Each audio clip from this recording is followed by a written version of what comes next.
Second telltale sign that it was all just an artificial program and not the reality of business, the absurd, relentless buying of the enterprise software companies that had been written off for dead. Consider Workday. How many times did I hear in the last 6 months that Workday was going to be crushed by Anthropic, an AI company that can, let's say, mimic pretty much every software company out there? I never fully believed that story, but it's partially true, and it killed the entire cohort.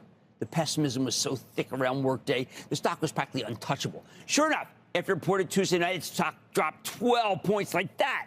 130 down to 170, 117 and change, ultimately, as the stock caught 2 downgrades and a ton of price target cuts. But then midday, Workday started to rally, and it actually finished yesterday up nearly $3. We're tackling another 6 today. This thing went up 22 points from yesterday's close.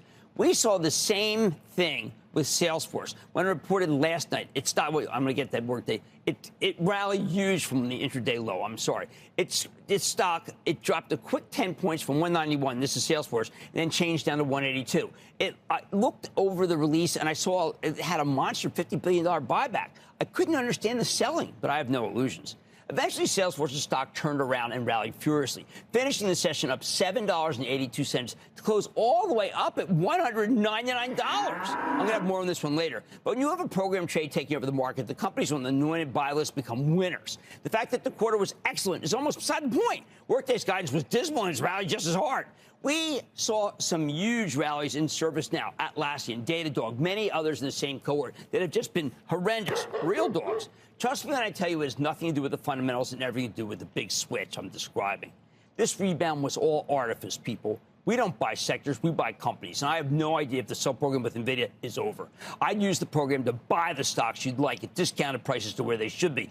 Because I've got to tell you, one gigantic account can create prices, and the prices you're getting are better than I thought. The bottom line, though, don't take today as a referendum on anything. Someone with a lot of money, and I'm talking about tens of billions, wanted out of one group and into another. The stocks were treated as playthings of that account, not companies. They were puppets on hedge fund strings, and they got jerked around all over the place. I prefer when stocks represent the fundamentals of the underlying companies. But on days like today, don't be fooled. The program is all that matters. Don't miss a second of Mad Money. Follow @Jim Cramer on X. Have a question? Tweet Cramer. #MadMentions. Send Jim an email to madmoney@cnbc.com or give us a call at 1-800-743-CNBC. Miss something? Head to madmoney.cnbc.com.